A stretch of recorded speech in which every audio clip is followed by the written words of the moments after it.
What if one of the most unforgettable performances in Hollywood history almost never happened? Was nearly too afraid to walk into the room? Michael Clarke Duncan's journey to the Green Mile wasn't just unlikely. It was damn near impossible.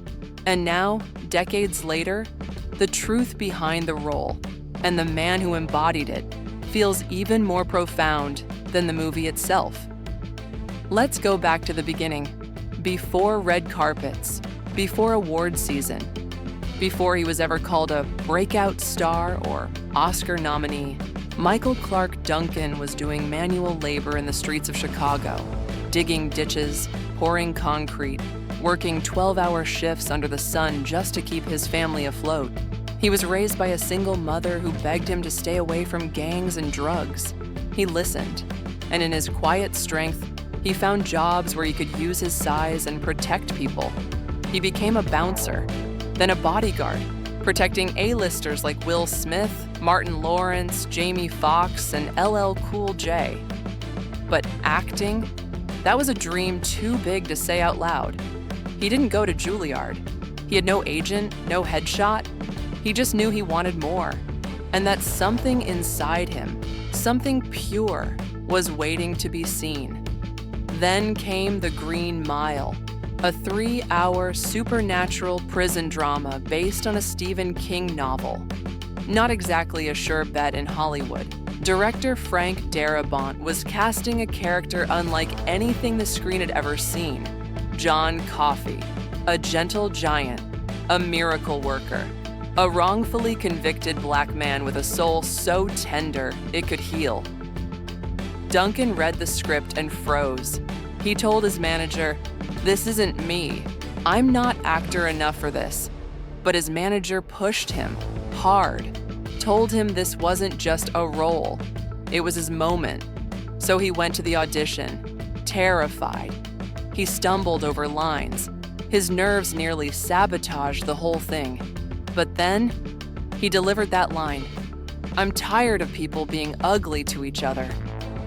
The casting room went silent, not because it was perfect, but because it was real. Frank Darabont didn't just see an actor. He saw John Coffey. Not on the page, but in the room. Still, filming was a struggle. Duncan doubted himself constantly. He would go home at night thinking he'd failed, that he wasn't worthy of standing beside actors like Tom Hanks. But Hanks didn't just act beside him, he lifted him. He coached him between takes, gave him confidence, reminded him that sometimes the most powerful performances come from the most vulnerable places. And the result? Michael Clarke Duncan didn't just deliver a role. He delivered a reckoning, a performance so emotionally devastating, so deeply human. It earned him an Academy Award nomination in his very first major role. No more bit parts. No more security guard number 3 credits. Suddenly, Duncan was a star. He went on to lead major studio films, The Whole 9 Yards, Planet of the Apes, The Scorpion King, Daredevil. He redefined the big man archetype, turning brute strength into emotional complexity. But The Green Mile wasn't just his breakthrough. It was a cinematic risk no one thought would work. A supernatural story set in a Depression-era prison.